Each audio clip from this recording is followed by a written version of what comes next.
10 hakbang sa HPV self-collection. Simple lang ang pagkuha ng sariling sample ng HPV. In 2 to 3 minutes, tapos ka na. Sundin lang ang mga hakbang.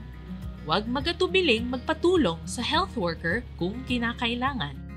Mas mainam din na umihi bago tumungo sa unang hakbang.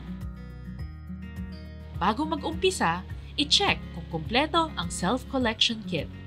Step 1. Maghugas ng kamay. Siguruhing natuyo mo na pagkatapos. Step 2.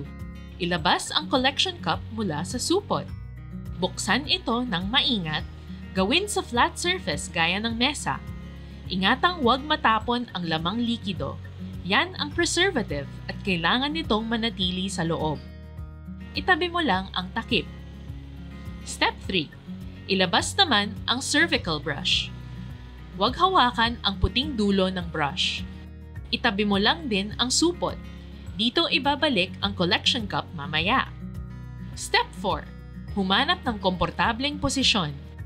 Maaring tumayo, umupo, o maski humiga. Mainam din mag-squat o maningkayad nang magkalayo ang binti. Step 5. Dahan-dahang ipasok ang brush sa puwerta. Subukang mag-relax.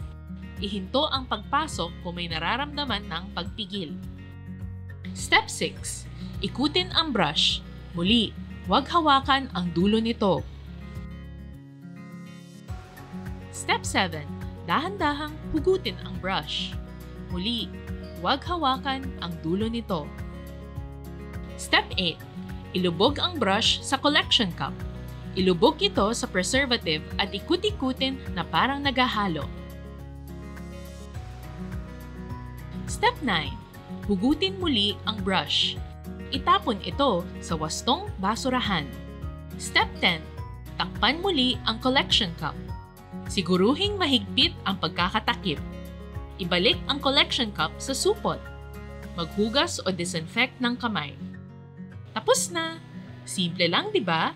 Ngayon, ibalik sa health worker ang supot na may collection cup.